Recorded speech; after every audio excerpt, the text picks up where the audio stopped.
Hi hello everyone, welcome back to Xylem learning. Aruma miss ആണ്. അപ്പൊ മക്കളെ, നിങ്ങൾ എല്ലാവർക്കും അറിയാം ഓണപരീക്ഷ തൊട്ടടുത്ത് എത്തിയിട്ടുണ്ട്. ഓരോ ചാപ്റ്റേഴ്സ് ആയിട്ട് കൃത്യമായിട്ട് റിവൈസ് ചെയ്യേണ്ട സമയവും എത്തിയിട്ടുണ്ട്. നമുക്ക് വളരെ ഇമ്പോർട്ടന്റ് ആയിട്ട് പഠിക്കാനുള്ള ചാപ്റ്റർ ആണ് ലെറ്റ്സ് സ്റ്റാൻഡ് സ്ട്രെയിറ്റ്.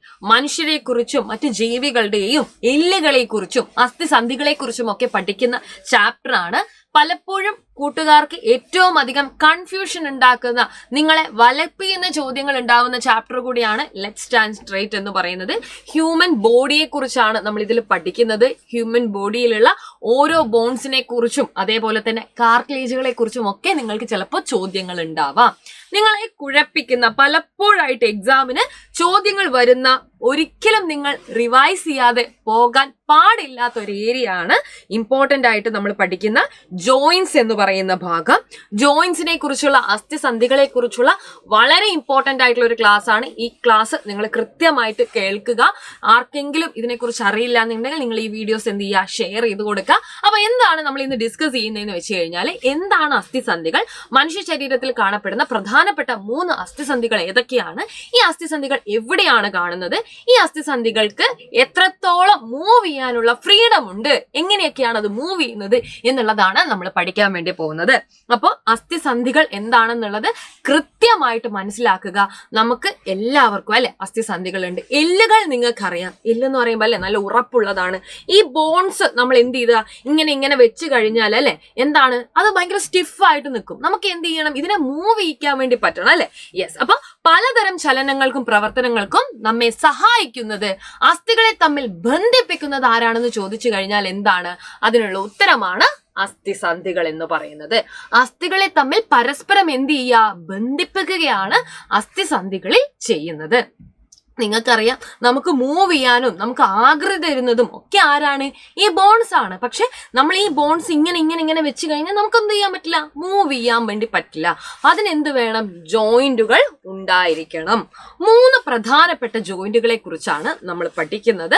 മുൻ വർഷങ്ങളിലും ഇതുമായിട്ട് ബന്ധപ്പെട്ട ചോദ്യങ്ങൾ നിങ്ങൾക്ക് കാണാം. ടെക്സ്റ്റ് ബുക്ക് മാറിയിട്ടുണ്ടെങ്കിൽ കൂടെ ഈ ഒരു ഏരിയ പലപ്പോഴും പല ക്വസ്റ്റ്യൻ പേപ്പറുകളായിട്ടുള്ളതാണ്. കുട്ടികൾക്ക് ഇതിൽ ഏറ്റവും കൺഫ്യൂഷൻ വരുന്ന കാര്യം എന്താന്ന് വെച്ച് കഴിഞ്ഞാൽ, നിങ്ങൾക്ക് ശരീരഭാഗം തരും, ഏത് പാർട്ടിലാണ് ഈ ജോയിന്റ് ഉള്ളത് എന്ന് തരും. അതിനുശേഷം അതിന്റെ പ്രത്യേകതകൾ നിങ്ങളോട് എഴുതാൻ പറയും. ഇനി അതല്ലാന്നുണ്ടെങ്കിൽ ശരീരഭാഗം തരും, ആ ശരീരഭാഗത്തുള്ള സന്ധി ഏതാണെന്ന് ചോദിക്കും. ഇങ്ങനെയൊക്കെ മാറിയും മറിച്ചും ക്വസ്റ്റ്യൻസ് വരാവുന്ന ഏരിയ ആണ്. കൃത്യമായിട്ട് ഒരു ഡൗട്ടും ഇല്ലാത്ത രീതിയിൽ ഓർത്തു വെക്കണം. ഗോളരസന്ധി അഥവാ ബോൾ ആൻഡ് സോക്കറ്റ്, ഇതാണ് നമുക്ക് ആദ്യം പഠിക്കാനുള്ളത്. നിങ്ങൾ ഇതെന്താ ചോദിക്കേണ്ടതെന്ന് അറിയാം, ഈ തോളെല്ലാണ് നിങ്ങളുടെ മൈൻഡിൽ വരേണ്ടത്. ഈ ഒരു ഏരിയ, തോളെല്ല്, ഇടുപ്പെല്ല്, ഈ ഭാഗങ്ങളാണ് നിങ്ങളുടെ മനസ്സിലേക്ക് വരേണ്ടത്. നിങ്ങൾ നോക്കിക്കേ, നിങ്ങൾക്ക് കൈ ഇങ്ങനെ ഫ്രീലി മൂവ് ചെയ്യാൻ വേണ്ടി പറ്റുന്നുണ്ട് അല്ലെ. നിങ്ങൾക്ക് എല്ലാ ഭാഗത്തേക്കും മൂവ് ചെയ്യാൻ പറ്റുന്നുണ്ട്. അതിനർത്ഥം ഏറ്റവും കൂടുതൽ ചലന സ്വാതന്ത്ര്യമുള്ളത് ആർക്കായിരിക്കും, ബോൾ ആൻഡ് സോക്കറ്റ് എന്നറിയപ്പെടുന്ന ഈ ഗോളര സന്ധിക്കായിരിക്കും. ഒരസ്ഥിയുടെ അറ്റത്തുള്ള ഉരുണ്ട ഭാഗം അല്ലെ മറ്റൊരു അസ്ഥിയുടെ കുഴിയിൽ ഇങ്ങനെ എന്ത് ചെയ്യാണ്, തിരിയുന്നത് പോലെയാണ് നമുക്ക് അനുഭവപ്പെടുക എന്നുള്ളതാണ് പ്രധാനമായിട്ടും നിങ്ങൾ ഓർത്തു വെക്കേണ്ട കാര്യം എന്ന് പറയുന്നത്. അപ്പൊ ഒരു അസ്ഥി എന്ത് ചെയ്യാണ് അല്ലെ, നമ്മളിങ്ങനെ ബോൾ ആൻഡ് സോക്കറ്റ് എന്ന് പറയുന്നത് എന്താണ്, ഒന്നിനുള്ളിൽ ഇങ്ങനെ തിരിയാണ്. ഫ്രീലി നമുക്ക് എന്ത് ചെയ്യാൻ പറ്റും, മൂവബിൾ ആയിരിക്കും എന്നുള്ളതാണ് അതിനെ കൊണ്ട് സൂചിപ്പിക്കുന്നത്. ക്ലിയർ ആണ്. Shoulder joint, hip joint freely movable ചെയ്യാൻ വേണ്ടി പറ്റുന്നത് അല്ലെ. ഇത് കൃത്യമായിട്ട് മൈൻഡിൽ ഉണ്ടാവണം. ബാക്കി ഏതെങ്കിലും ഭാഗം നമുക്ക് ഇത്രയും എളുപ്പത്തിൽ മൂവ് ചെയ്യാൻ വേണ്ടി പറ്റുന്നുണ്ടോ, ഇല്ല. അപ്പൊ ഇവിടെയാണ് നമ്മൾ നെക്സ്റ്റ് ജോയിന്റ് ആയിട്ടുള്ള അടുത്ത ജോയിന്റിനെ കുറിച്ച് നമ്മൾ പഠിക്കുന്നത്.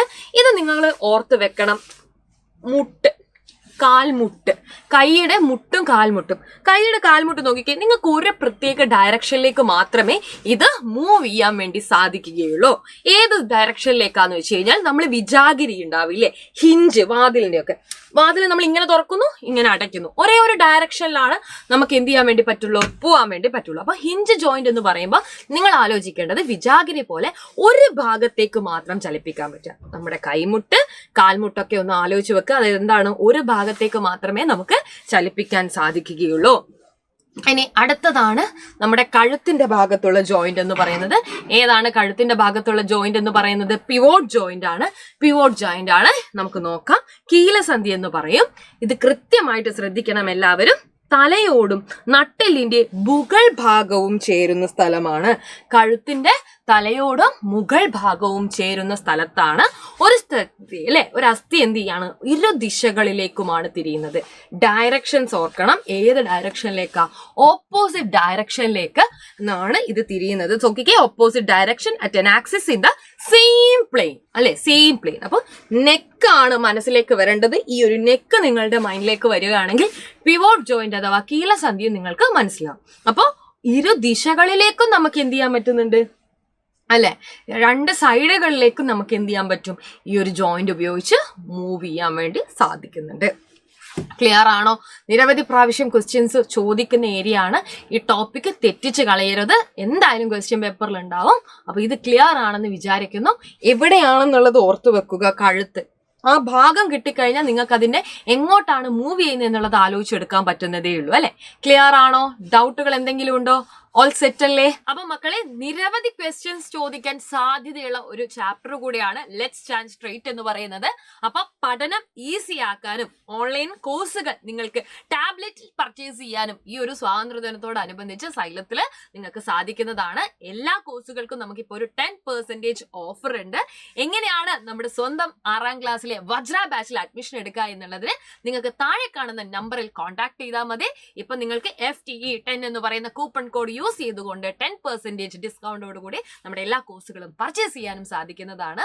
അപ്പോൾ ഒരുപാട് കാര്യങ്ങൾ നമുക്ക് പഠിക്കാനുണ്ട്. വരും ലൈവുകളിലൊക്കെ നമ്മൾ ഇമ്പോർട്ടന്റ് ക്വസ്റ്റ്യൻസ് ഡിസ്കസ് ചെയ്യും. So see you all in the next classes. Bye by.